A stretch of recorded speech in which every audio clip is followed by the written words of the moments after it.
Thank you, everybody, for those good papers. I wanted to just make a few comments, and maybe to start off with Heba's comment about when she said, without a public, you can't build a republic. And for the last year and a half or so, I've been reading a lot about particular projects throughout the world. I've been reading about architects for the first time and learning about architects a little bit more and about the design politics and the politics of design, and going to workshops and conferences and learning from my colleagues. And I think what's really, what we also need to kind of think about and talk about, which is a very obvious thing, but when I hear about these fabulous projects in Venezuela and elsewhere, and especially when I read about particular projects, I come from the gated community of the political scientists, and so I always want to know, how do these things get done? Like, how did this happen? You know, Caracas, I think of Chavez. Chavez, I think of obvious platform of social justice and working in a particular constituency, a political party, lots and lots of oil resources. And so I guess what I want to ask is about sort of agency here, and about how these things get done, and how there's the kind of things that you're talking about creativity and creative and sort of hybridity and syncretism. I was at one conference, I think you made this point about, we had this big argument about architects and all, and architects need clients, right? Political science, we talk about clientelism all the time. We talk about patronage, and we talk about different communities. You were talking about working on, is it law, is it patronage, is it community? Building architects need clients, and so it's very interesting to me how people mobilize in order to get the kind of design competitions that you're talking about in South Africa. How people mobilize in order to get a new, incredibly innovative cable car built to solve a very basic problem that people have been talking about probably in Venezuela for a long time. So to me, you know, the question is, can we get the state to think like revolutionaries? And can we get revolutionaries to think like the state, right? So that there needs to be, I think, and in your papers you're talking about it, but when I hear about projects and this is happening and that is happening, I have to, it's just my background, I need to sort of step back and say, well, how did they do that? How did that happen? Where's the political mobilization?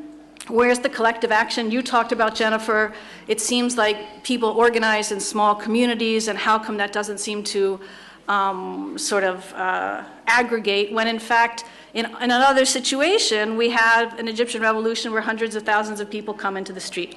We hear from in India, sometimes that matters, sometimes it doesn't matter, right? Sometimes people get completely ignored, democracy, no democracy, whatever, but it's a question of kind of mobilization. And I'm going to keep this short, but one of the things that I think is very different in Egypt, when I compare South Africa and countries in Latin America that have gone through the same incredible violence, history of military dictatorship, history of neoliberalism and capitalism, et cetera, what's the answer? A lot of it has to do with the mobilization that happened. And the ways in which politics shifted. Obviously in South Africa, you know, tremendous problems, but there was a major political transformation where, and so I guess my question becomes about sort of the political will and the political demands, and we heard earlier this morning about, will the government hear claims with empathy? And that's a great question. You know, where is the empathy? But also, where's the claims making?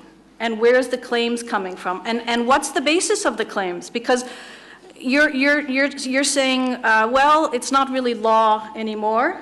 There has been a sort of overturning of, you know, we have taking to the street, but what that street means and who can claim it is quite different, and the street vendors are claiming the street. You know, we have lots of other spaces that people have claimed. So we have obviously an experience of people claiming the street, and lots of political will and political mobilization. And obviously there's a difference between starting a revolution and completing a revolution, even if it was a revolution, right? So the question becomes about mobilization, and just one question I kind of have for the panel, if they could maybe explicate a bit more about, you know, who does what to whom and how did this happen, the politics of this. In the Egyptian level, one of the real, I think, weaknesses that communities have is the weakness of local government. Just the institutional weakness of local government, and the way in which local government is designed, the way it's funded. The last thing people are talking about is municipal elections. It's national elections. It's parliamentary elections. It's like, who cares about municipal elections? They don't matter. Nothing matters. And so the local is something that's really important. And in Latin America, the left and other groups, after they mobilized, they turned to the local. After they mobilized, they were involved in these massive kind of participatory efforts to keep their base and keep their constituency, and also to deal with some of the questions of social justice. So I think we also, I think politicians, people need a constituency, especially if we're having elections in this country and we're having municipal elections in this country. What politicians do for communities is also going to matter. So I guess I just would like to hear more in general in how are the innovative generation of architects who have great ideas about how to fix things. They need clients. They need governments. They need municipal governments. And that's, without that kind of political will and demand formation, how is that going to come about? And what are the bases of the demands? What are the roots of the demand? What are the claims? What are people making claims based on these days? And I'll stop there. And I don't know if anyone wants to say anything, or we can just open it up for questions. Maybe I just quickly. Okay, just maybe quickly, so we have some time. We have about a half hour. We have just to kind of respond to what you're saying. I think that this idea of political agency is what I was trying to discuss. This idea of how we get these bottom-up initiatives to meet with these top-down planners. And I think you bring up a good idea or a good point about clients. And you know, typically in our work, we don't have a client when we start our project, or we use the community as a client. Because we really try to go into these areas and assess the actual needs. Like, what are the problems, what are the potentials that we can get from this area, and what can we design that improves it from the inside out? So we don't work as a political agency, but more as kind of an animator of change, somebody who's really trying to stimulate. And then once we've produced a project, then we try to get somebody to build it. And this is for sure a difficulty. And with the cable car, you know, it was a bit easier because Chavez used it as a political instrument. You know, once we designed it, we handed it over to him. It became Chavez's cable car for the people. So, I mean, this is also a difficult thing. But for us, it doesn't matter because it was built. So that's the real thing there. But I think that figuring out how we begin to fuse top-down, bottom-up is a really important thing. And for this project that we're working on in Sao Paulo, you know, we work with the municipality and we work with the community, but it takes time. You know, it's been 4 years in the design process, and they're going to start construction very soon, but you really do need to kind of nurture these relationships. And it's not easy, and we don't have the answer yet. Maybe this is something we discussed over the weekend, but it really is beginning how to see how this informal and this formal can come together, how we can get bottom-up actors to really motivate the people at the top. And it's not that one goes to the other, but that they have to meet somewhere in the middle. And this, I think, is what really has to happen in order for some kind of large-scale change to happen. And I agree with all of that. Let me just say that, I mean, the lack of local government here, in many ways, is crippling to the economic development of the country. And this is one of the ways that it's not the only way by any means, but it is one of the ways. The fact that you just really have, you had either nothing, then you had, since the 70s, the local popular councils, but they were captured by the government party and were not functional. They have no real powers to speak of. Anyway, in Latin America, there has been interaction between these locally. There's some advantages to organizing locally because you can go harass the local officials who are elected and who will be coming to you for votes. So there is that dynamic, not always a really healthy dynamic, but an effective one. And there have been studies that show that sometimes these groups use demonstrating and sort of claims making, you know, kind of marching kinds of behaviors. Sometimes they just use illegal behaviors of just bringing in things themselves. Sometimes they form political alliances. Sometimes they finance them themselves. There's a whole range of different strategies that are used, and those strategies can change over time and depending on the specifics of the area and so forth. So there is, I think, a real, it's a real lack here of the potential, and to some extent it has been filled historically, and this is also true in India from what I've read about India, by the parliamentarians. That vote, again, vote-getting mechanisms with the parliamentarians, and certainly, you know, Salaba, Allah Yirhamu, was very much involved in Esbet al-Higana. So there is a political dynamic there, but it has been a very fragmented and not terribly effective one here. Okay, I can talk with Diane forever. We have a very long friendship, and I have to admit that I always was enriched with the discussion that we had for long. So belonging to the same gated community, I can simply say that I think that the political war at the moment is a role between two rationales, the rationale of squatters and the rationale of gated communities. This is how you can explain a lot of things in Egyptian politics today. And that spontaneity and agency are one of the wins, or one of the achievements of the change that took place. But at the same time, people have to learn not how to seize opportunities, but how to share opportunities. Because everybody's trying to seize opportunity in the literal sense instead of trying to share it. And see the sort of, not the zero-sum game, but the different wins that everybody can have. We have different territories of imaginations, basically. And I always say that in the brilliance of Arabic language is that the same word refers to judgment and government. Al-hukm is judgment and government. And I think that, as you said, the question that you posed, we have a problem with reaching the minimum basis of judgment before we embark on disagreeing on how to govern. And this is one of the dilemmas in the situation of Egypt today. I'd like to maybe...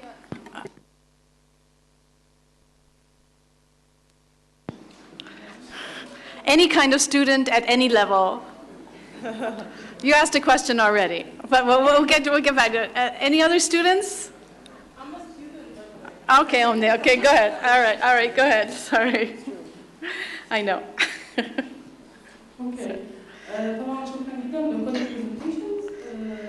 دكتوره هبه احب اسال حضرتك كدكتوره في اقتصاد وكحد ساكن في المدن الجديده، انه ايه رايك بما انه وجوه مبارك ما اتغيرتش وبما انه السياسه هي فانه مشروع اسواق اليوم الواحد اللي معمول مقدم دلوقتي من الحكومه المصريه عشان نتغلب على مشكله الباعة الجائلين.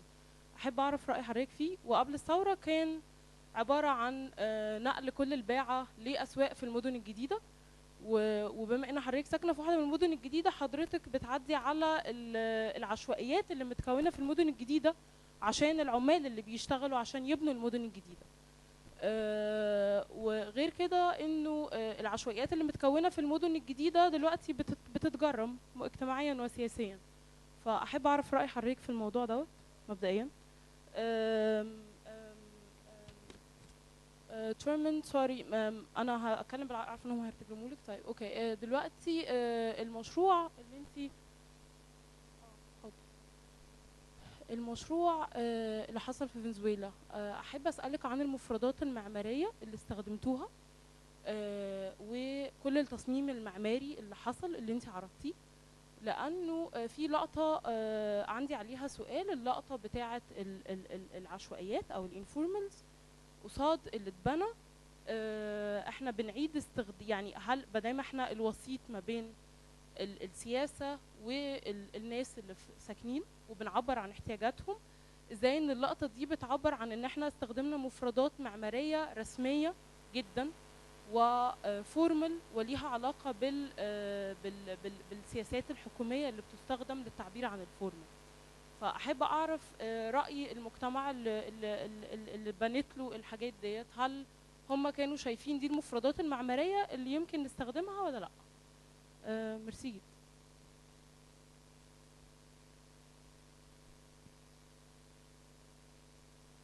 حضرتك اسمك ايه؟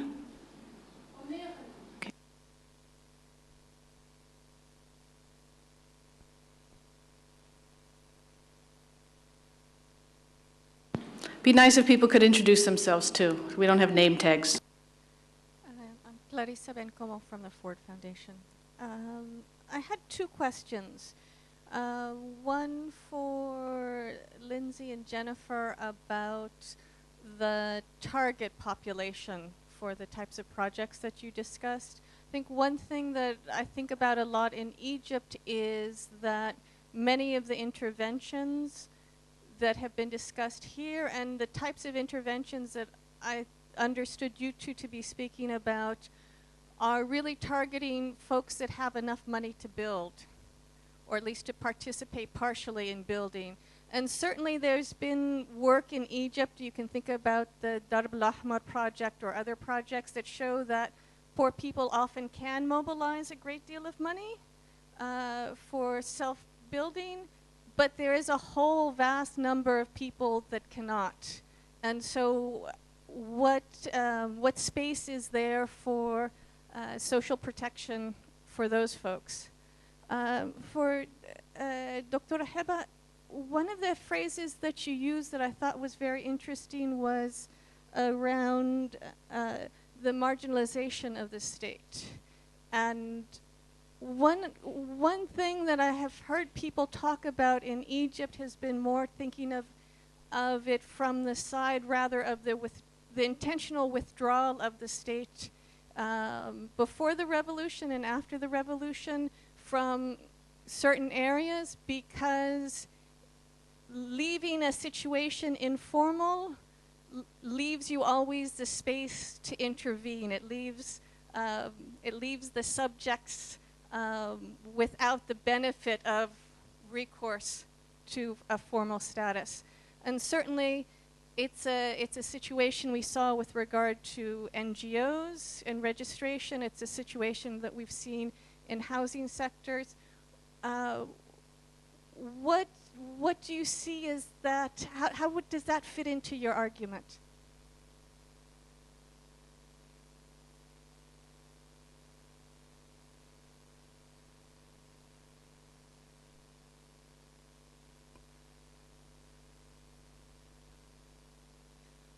يحيى شوكت، باحث عمراني. سؤالي على دخول يعني يمكن اول لينزي شيرمان بس برضو للمنصه، ان بنشوف برضو في حتت زي الدرب الاحمر وحتت تانية ان لما بتخش الخدمات بالذات خدمات التنقل بتزود اسعار الاماكن نفسها، فبتكون برضو ممكن تطرد ناس من اساسا ساكنه في المكان ده والمفروض كانت تستنفع بالخدمات دي. ففي فنزويلا مثلا مشروع المترو كيبل، هل كان في دراسات اتعملت ان تشوف تاثير دخول خدمه زي دي على الناس اللي موجوده بالذات لو هي مؤجره، ان ده هيرفع الايجارات مش بس سعر يعني سعر المسكن ان حد يشتريه، وفي نفس الوقت على العموم يعني هل دي حاجه بيتبص عليها وايه الدروس اللي ممكن نشوفها في مرحله زي دي؟ نبيل الهادي.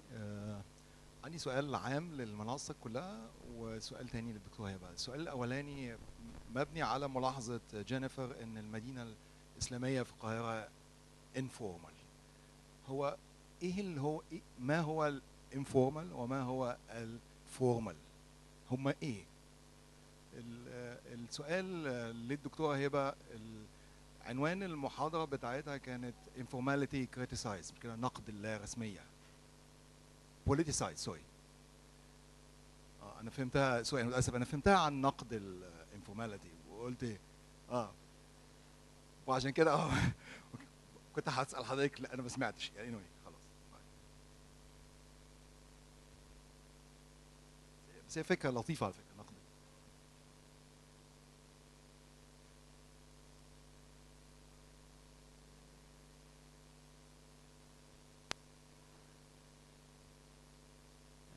اوكي. انا حابب اسال او اثير نقطه للنقاش حوالين اللي اثرته دكتوره هبه عن مفهوم المواطنه citizenship، وقلقان شويه لان هي اتكلمت عن المواطنه كما لو كانت فكره سلبيه، بمعنى ان هي بتؤدي الى نوع من التنميط المواطنين او سكان المدينه. والسؤال اللي بطرحه هو طب هو ايه البديل؟ يعني احنا المواطنه كانت امل بالنسبه لنا لان هي بتتكلم على المساواه في الحقوق والمساواه في المسؤوليات. طب لو لفظنا المواطنه ايه البديل بتاع ده؟ الاعتراف باختلافات الموجوده عند الناس قد لا يتعارض مع المواطنه، بس طيب كمان زي ما حضرتك شرحتي، لو سمحنا قوي او if we entertained الاختلافات دي او السلوكيات المبنيه على هذه الاختلافات بشكل كبير جدا في المدينه، نتحول الى الوضع الحالي اللي احنا فيه اللي برضه في مشاكله يعني. وده بينقلنا بس نقطه ثانيه اثيرت في الجلسه الصباحيه عن موضوع أنظمة الحكم، فكرة الحكم الديكتاتوري الجيد أو اللي هو اللي بيحمي المصلحة العامة أو اللي هو benevolent dictatorship، وبرضه علاقته باللي احنا بنتكلم عنه. هل ده النموذج المطروح اللي احنا ممكن كمصريين نبقى عايزين نتجه إليه في الفترة القادمة، ولا في أطروحات أخرى؟ هل الحكم الديمقراطي ده خلاص أصبح شيء مستحيل نتكلم عنه ولا إيه بالظبط؟ شكرا.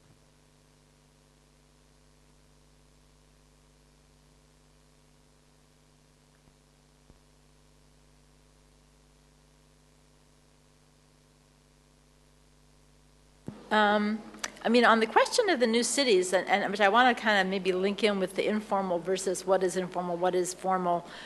I mean, in principle, the formal means that it's done according to the laws and it's carried out, you know, and implemented. And informal is everything else.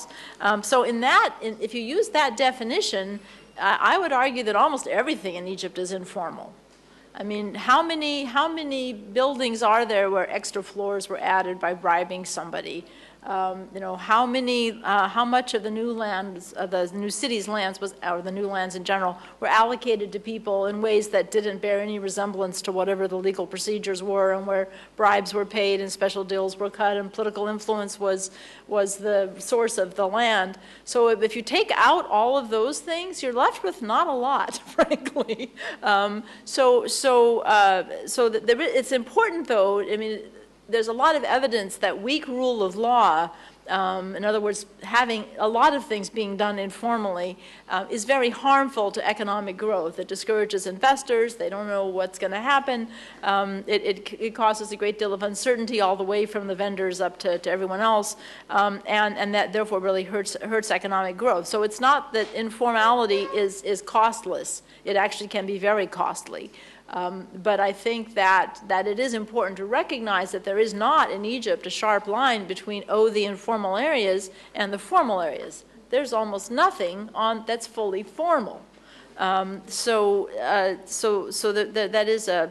then you also have the problem of if the formal system is really unworkable, if it does take years and years, in part because of informalities having to do with corruption, then you can't just say, oh, well, people should follow the rules, because that's a recipe for living in a tent someplace because there's no choice, which maybe also brings up the question of the what can people afford. I mean, these areas, there is clearly, in some cases, there are investors who are coming in and building in informal areas.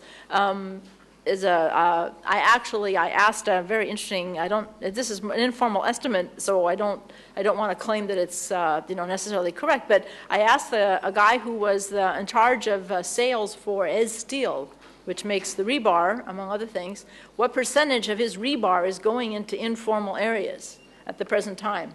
And he said 95%.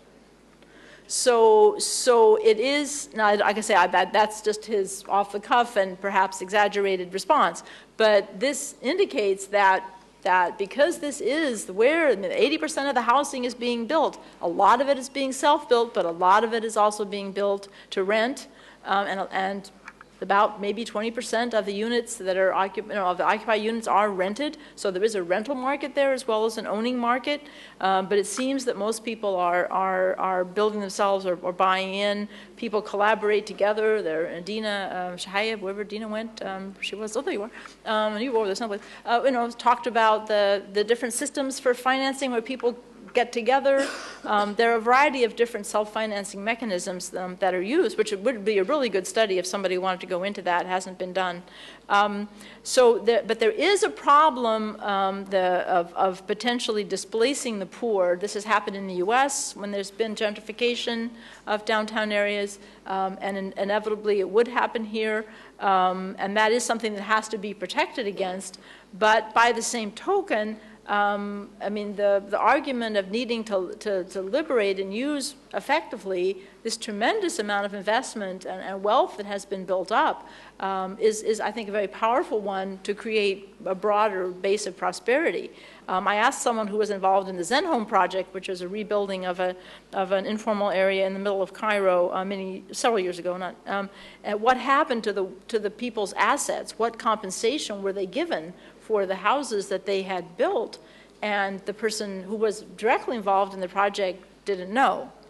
So I think there's a real failure. Somehow the illegal assets developed by poor people don't have to be respected. Illegal assets developed by rich people have to be respected. I don't think that's fair.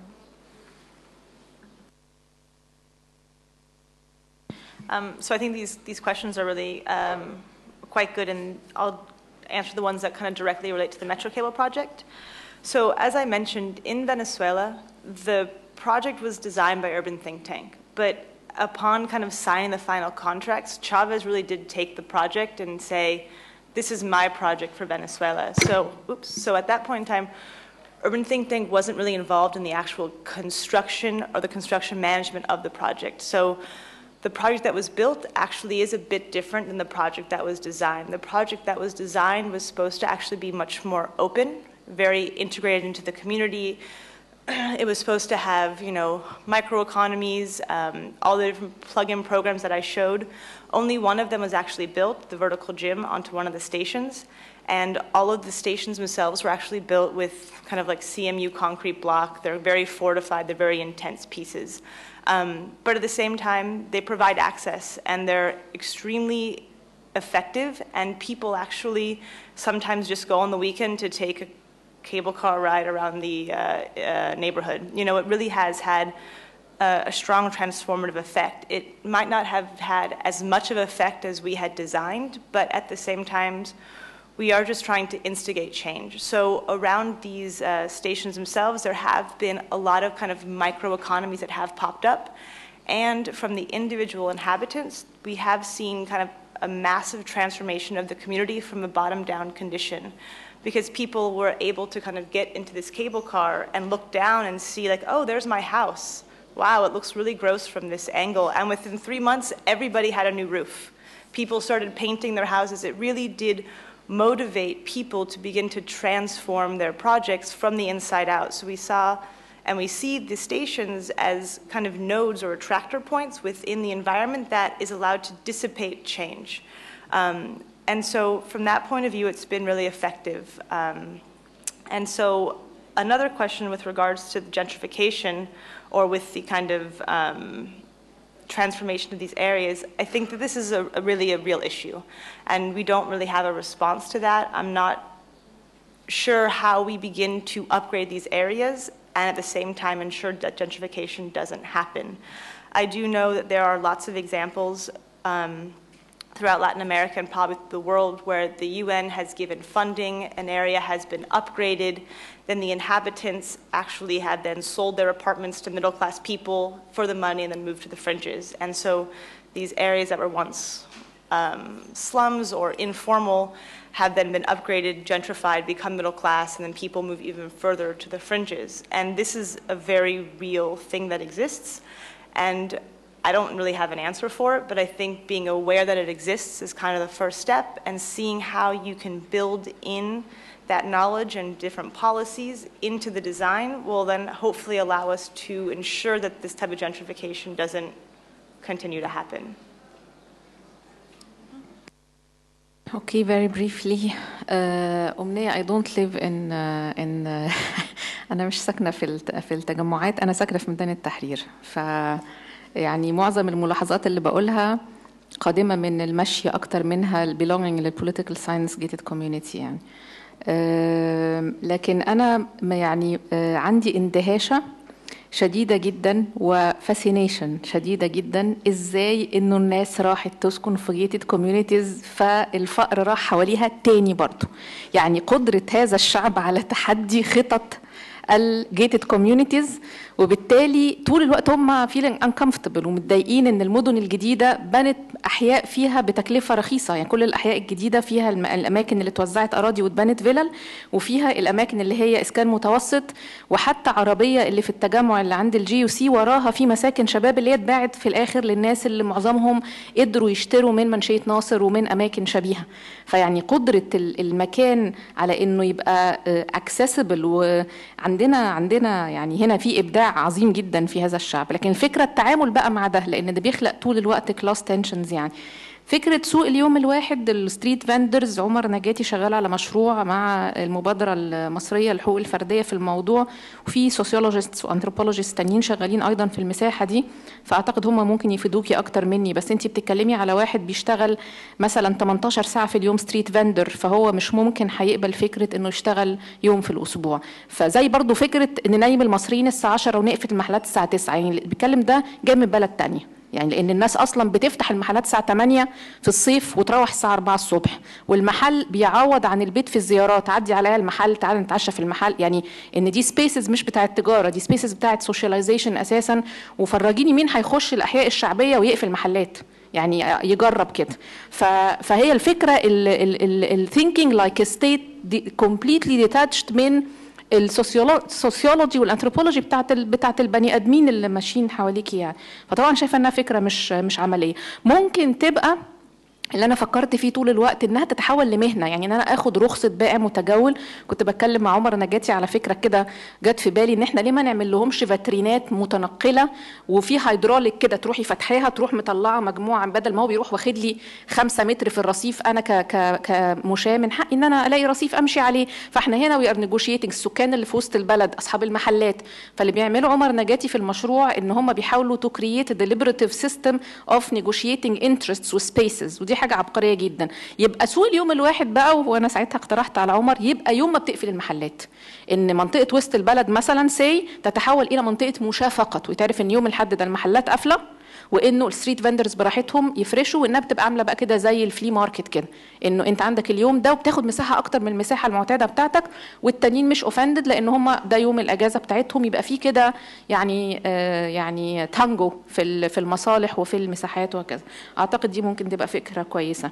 بالنسبه للسؤال على هل الدوله بتنسحب ام بتهمش، لا، هي الدوله بتنسحب طبعا كعادتها يعني، لكن الناس هي اللي بتهمش الدوله كسرفايفل استراتيجي، لان انا مش هفضل طول الوقت مستنيه خدماتي، لو الا هموت من الحسره. يعني هحس طول الوقت ان انا محروم من الحقوق. فبقرر ان انا اكام توجذر واعمل ترانشه علشان تحل محل النظام الصرف الصحي، ان انا اعمل حنفيه على اول الشارع الناس تلاقي ميه نظيف، يعني ان انا ادخل بقى حدوته التوك توك دي عشان انا ما عنديش امكانيه ان انا مش هيجي لي المترو لحد الحي بتاعي. فهي سرفايفل استراتيجي نفسيا، انه انا انسوها بقى، دي مش بلدنا. يعني المصريين يقول لك ده بلدهم، يعني هم عارفين ان دي بلدنا احنا، يعني مش بلد حد معين، يعني بلدنا كلنا. لكن هي سايكولوجيكال استراتيجيز علشان كمان فكره الاستيم، اللي هي انه انا ابتدي احس انه وجمعنا وعملنا. والفكره العبقريه اللي اشتغلت عليها ديان في الكتاب بتاعها عن الفانيز اوف بارتيسيبيشن فكره الجمعيات، انه تعالوا نتلم وقدرنا وتحدينا الظروف وكذا، فخلاص ابو الدوله بقى، يعني مش بايدك، هي منسحبه، بس انت لازم تتعاملي مع الوضع ده عشان تقدري تقنعي نفسك انها مش هترجع دلوقتي and I have to survive with that. ها where do we go from here؟ فتبتدي الناس تبدع بكل الانفورماليتي واللخبطه بتاعه الابداع، من اول الابداع بتاع التكاتك للابداع بتاع اسمه ايه، اورتيجا وروكا، الشباب اللي بيغنوا الاغاني اللي هي بتاعه عارفين الاغاني اللي هي الشعبيه دي. امبارح كان في حفله للاغاني دي في ميدان التحرير الساعه 1 بالليل كده، حبه كده لقوا ان المكان فاضي، حبوا يغنوا وينبسطوا يعني، ومش متخيلين في بني ادمين عايشين في ميدان التحرير. بالنسبه لحكايه الفورماليتي والانفورماليتي، انا ما باخدهاش طبعا الاقتصاديين يفسروا لحضرتك التعريف والفورمال والليجل، انا اللي يهمني الفورملسنس، انا يهمني، انا بوليتيكال ساينتست ما بفهمش خالص في حدوته اللو والفورمال باوندريز الا فيما يخص ستراكشرز اند ايجنسي. لكن هي فكره الفورملسنس، الحداثه قررت انها تعمل نوع من انواع الستاندردايزيشن والفورماليزيشن، كل حاجه لازم يبقى ليها سيستم وفورم وقاعده وحسابات وكالكوليشنز وخطط وخرايط. الانفورماليتي اللي هي اوتكم من ظروف الناس اللي محتاجه تو سرفايف بتضطر تتعامل بانفورماليتي بفورملسنس. ده انطبع على حركات اجتماعيه عبر التاريخ، ان في حركات ما بقى لهاش صيغه معينه، عشان كده بقول لك هل ممكن نشوف الاحزاب والقوى السياسيه كجيتد كوميونتي؟ هل هي دي احزاب فعلا؟ يعني هل انا اقدر اخد نموذج الحزب السياسي في النظريه الليبراليه واطبقه على حزب مثلا زي الاخوان المسلمين او حتى الاحزاب الليبراليه الموجوده؟ ما انت عندك نفس المشكله، ما انت عندك شكوى جوه حزب الدستور، انتخابات ولا ما فيش انتخابات، ولا نمشي الامور لحد ما الدنيا تهدى وبعدين نبقى نعمل انتخابات والشباب مش ممثل، لا طب نعمل ايه؟ طب خناقه جوه الحزب. يعني انت عندك نفس الامراض والافات والاشكاليات، انه في النهايه في فورم، بس جوه الفورم في فورملسنس، في سيوله، في دايما الحاجه الموازيه. انا بحاول اشوف ده على مستويات الابنيه السياسيه وعلى مستويات الدوله نفسها، انه طول الوقت في دوله بس بتشتغل انفورمال، في دوله بس بتلجا في الخلافات الطائفيه والنزاعات الطائفيه للمجالس العرفيه. طب ما نمشيها بقى، يعني ما نمشي المجالس العرفيه ونعترف بيها قانونيا، بس نخلق بقى آلية التراوح ما بينها وما بين القانون، ما تبقاش بتغبط الناس حقها. يعني مش من الدوله ما ينفعش تلعب معانا اللعبتين مع بعض، يا اما تقول لي القاعده بتاعت الانتقال من ده هتبقى قواعدها ايه، يعني حتى ولو لوس رولز كده، او الناس تختار، الكوميونتي تقرر لا هنرفع للقضاء ولا هناخد عرفي، لكن انت طول الوقت شغال عرفي، طول الوقت شغال بره القواعد الحقيقيه. فيعني بالنسبه للمواطنه يا خالد، يعني اعتقد انه انا بلجأ للتحليل وليس للتفضيل. يعني ما عنديش، انا بشوف الكاتيجوريز بتاعت التحليل، عشان كده لما قلت الستريت فاندرز والسلفيين مش عايزه بعد ما اطلع يعني اطلطش فتوى كده ولا حاجه، يعني ان انا اهنت الناس، لكن انا بتكلم على هو ده ايه، مارجناليزيشن، ماركتنج وسبريدنج ان سبيسز. طب ما هو كان في بوليتيكال ماركتنج وكان في مارجناليزيشن وفي سبريدنج ان بوليتيكال سبيس، يعني بشوف الكور. فانا لا طبعا احنا محتاجين مفهوم للمواطنه يخلي، لكن هو مفهوم المواطنه ده مش هيتطور لانه فشل في احداث اخرى. المواطنه الحداثيه حسب الكتاب كده ان كل الناس زي بعضها وتطلع للبابليك سبيس، لا دين ولا مله ولا لون ولا ست ولا راجل، كلنا زي بعضين. ما نفعتش، فعملنا المالتي كارشل سيتيزنشيب، لجأنا انه لا انا بطلع مواطن في حد ادنى، لكن كمان انا اسود او ابيض او ست او راجل او اصولي هنديه او لابس توربن عشان انا سيخ، ولا لابسه حجاب عشان انا مسلمه، ولا اي حاجه يعني. فهي الفكره انه، وده مش هيتعمل كده زي الاربن بلاننج ما بيعملوا، يروحوا حاطين الخريطه ويغزونا ويروح راسم الحاجه، يقول لك هنعمل بولفار 2050 جامعه الدول العربيه تمتد للهرم، انت طيرت بايدك كده 300,000 نسمه وانت ماشي، مش واخد بالك بقى التكستشر والمجتمع والقصص دي كلها. فاحنا عايزين مواطنه، بس عايزين نبنيها كمان، عايزين المصريين يتفقوا على ان هو ده الحد الادنى والمساحات اللي هي بتتيح للناس على اختلافاتها انها تتحرك في اطار ثقافات فرعيه وتضمن لها الحقوق بما لا يجور على المشترك. دي مساله طويله الاجل محتاجه نيجوشيشن، احنا ما عندناش نيجوشيشن، دي المشكله الاساسيه. احنا we don't have public debate in Egypt، احنا عندنا society of the spectacle par excellence، الناس بتتخانق وبتعمل الخناقات فضايح وبتحول فضايح لمسرحيات، فما فيش public debate.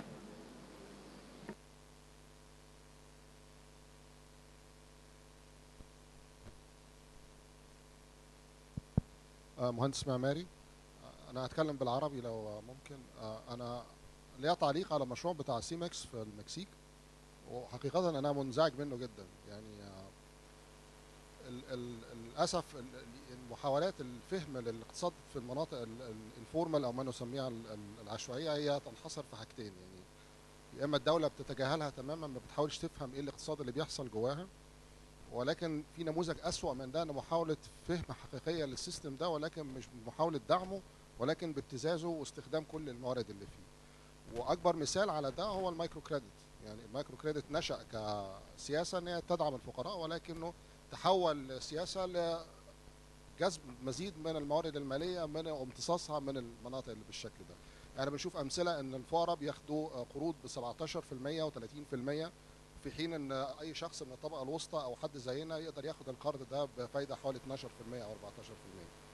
وبدل ما بتهدف المؤسسات دي ان هي تخلي الناس دي قادره على ان هي يعني تقترض من البنوك، هي بتفضل مخليها في حلقه مستمره من المايكرو كريدت. انا مش عارف هل الافضل ان احنا ندي للناس اسمنت بقرض، ولا نساعدهم ان هم يقدروا يشتروا اسمنت؟ يعني ده انهي افضل بالنسبه لهم؟ النقطة الثانية ان هو في ناس كتير جدا بتستفيد من تجارة الاسمنت دي. سيمكس اللي عملته ان هي استبعدت شبكة كاملة من الناس اللي بتنتفع على مستوى المجتمع، اللي هي بتبيع على المستوى الصغير بالتجزئة، وقضت عليهم تماما بان هي تتواجد جوه المجتمع ده وبتبيع له. ايه الفرق بين ده وبين ان كارفور يقرر ان هو يفتح سوبر ماركت صغيرة في الحي بتاعنا ويقضي على كل البقالة اللي حواليه؟ شكرا.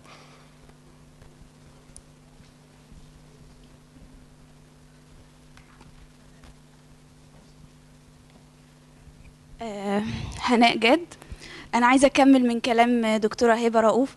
احنا اقصى حاجه وصلنا لها كعمرانيين ان احنا نعمل تصميم ونعرضه على الكوميونتي ونقول له ايه رايك في التصميم ده، ونشاركه ونعرف ايه رايه وايه التعديلات وايه اللي عايز يضيفه. بس احنا ازاي ممكن نوصل لصنع القرار العمراني من الاساس؟ يعني احنا لما نيجي نشوف المناطق الانفورمال الرئيسيه اللي موجوده في القاهره، امبابه، بولاق، شبرا، لو تتبعنا الاختيارات السياسيه بتاعتها، الانتخابات تمت ازاي، اختاروا مين، ممثلينهم دول ساكنين في نفس المنطقه ولا من مناطق بره، تاثيرهم في السياسات بعد كده في الفتره الصغيره دي. احنا لسه في مرحله تحول ديمقراطي قصيره، بس مثلا لو في تجارب من دول الجنوب اقترن مع التغير في المناطق الانفورمال تغير السياسي، هل كان الاثنين ماشيين مع بعض ولا لسه برضو التغير عمراني بس؟ يعني ازاي نقدر نصنع قرار عمراني من البدايه؟ ازاي يبقى في ممثلين عن المناطق دي، زي ما بنقول يبقى في ممثلين شباب، ويبقى في المراه، ويبقى في ادماج للمناطق الانفورمال سياسيا في صنع القرار.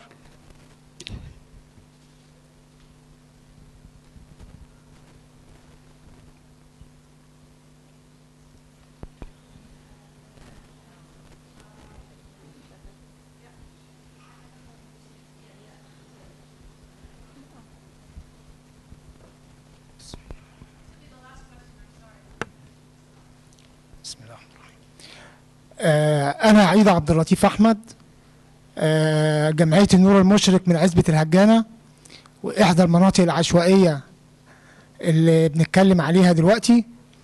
أنا عايز أقول حاجة مهمة جدا، إن المناطق العشوائية تم عملها في ظل الحكومات، والحكومات كانت عارفة إن في مناطق عشوائية هتتعمل. والدليل على ذلك إن عزبة الهجانة تم إنشائها بقرار رقم 84 لسنة 79 من السيد الرئيس، كان أنور السادات وقتها. قال اذهبوا إلى الصحراء وعمروها، وإحنا هنديكم المتر بالمرافق ب10 جنيه. الكلام ده سنة 78 79. إلى الآن إحنا رحنا اشترينا الأرض من ناس باعوها بحس الدولة وبقس الدولة، والدولة كانت عارفة ان ده هيتعمل. الا ان كان حظنا يعني سعيد جدا ان الناس اللي كانوا نظموا طرق كويسة واسعة شوية تقدر تتنمى وتقدر تتطور. لذلك احنا كجمعيات مؤسسات المدنية قلنا مرارا وتكرارا على الحكومة انها تقدر تساعدنا في ادخال مرافق، في ادخال كل المرافق، فما قدرناش، فاعتمدنا على انفسنا والجهود الذاتيه.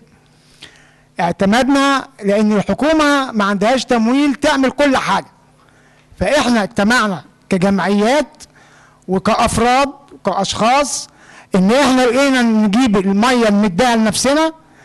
الصرف الصحي زي ما حضراتكم قلتوا بدأ بطرنشات، إلا إن دلوقتي بقى في طرنشات وفي مية وفي كهرباء في المنطقة، إلا إن ما زال التطوير في المنطقة، لأن المنطقة أولا كبرت جدا وبقى فيها شقين، شق معماري قديم، ويمكن إن شاء الله لو الإخوة الأفاضل هيشرفونا بكرة هنوريهم الحاجات القديمة، المساكن القديمة اللي اتبنت سويسي احنا بنسميها، والأبراج اللي بقت 16 دور بتاعت الناس اللي هم المنتفعين اللي هم خدوا الأرض بلاش وبيبنوا دلوقتي عشان يبيعوا تمليك ويمشوا ويسيبوا المنطقة.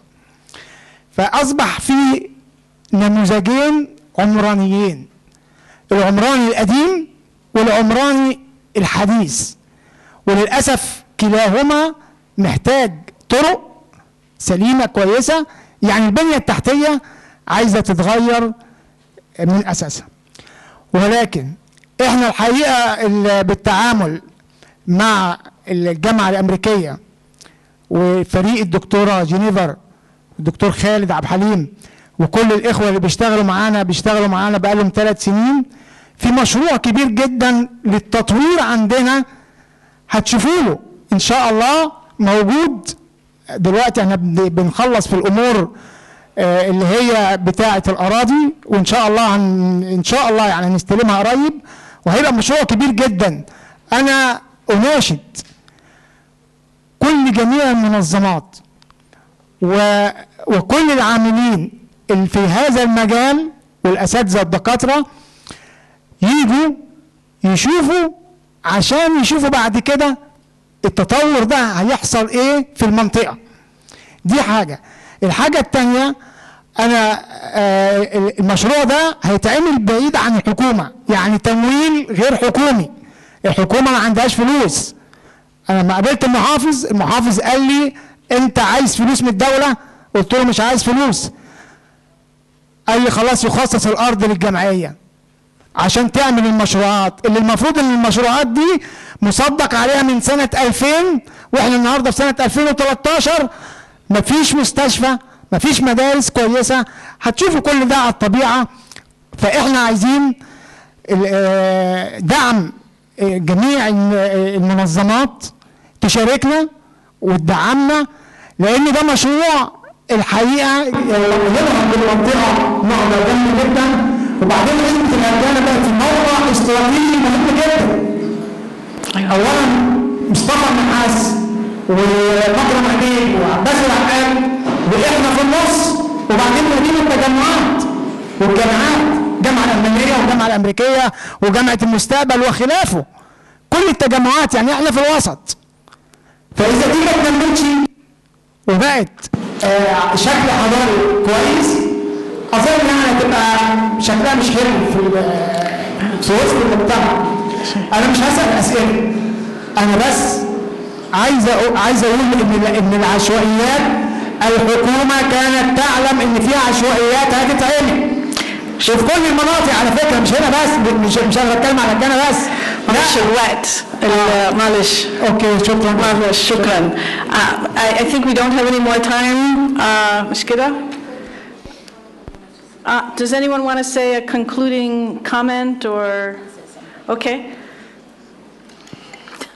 I mean, this is ironic that my comment is about time, which we're out of. But I mean, a key factor in the development of the informal areas, not only here but everywhere, is this progressive development of the area over time. That it starts at a very low standard, I mean, whether it's mud brick and so forth, and over time the people are able to invest and improve it. And this is a key, I mean, if you look at the, side by side, the new cities, how long is it taking? I mean, when I was here in the late 70s, they were starting 6th October. Only now, 30 years later, is it becoming a city. And the same is true of Espetalhigana. They started at almost the same time. And there are many more people living in Espetalhigana than there are in all of the new cities. just say one thing about Yes. just very quickly, with regards to your question about how we can actually begin to have these designs take effect. I think maybe a good reference is in Sao Paulo. Well, to step back, I think that one of the reasons why it becomes so difficult to create change in these communities is because there's so many government agencies. There's, the Secretary of Housing, of waste removal, of kind of infrastructures, and all of these people have to be in line in order to make a small-scale change. And in Sao Paulo, their housing secretary, it's called Sehabi, they're actually in charge of all projects that happen in their favelas. So it's only one government entity. So if they want to put in new social housing, they're actually in charge of everything, putting in the new septic tanks, putting in the new sewage lines, putting in the roads, and it makes it much easier to actually begin to insert program because there's only one entity in which all of these things have to go through. So I think, I'm not sure how things work in Cairo, but this I think makes it much easier to implement change in these informal settlements. And at the same time, I think from a bottom-up point of view, you have to start with kind of small-scale interventions, small-scale, what we call urban acupuncture, that allows for these kind of nodes to exist and then allows for a radiation of change, because it has to come from the government, but it also has to come from the bottom up. So if there's a way where they can meet in the middle, it then allows these changes to, I think, happen much more smoothly. Heather, do you want to say anything about it? No. Okay, thank you very much to our panelists, and thank you to the audience as well.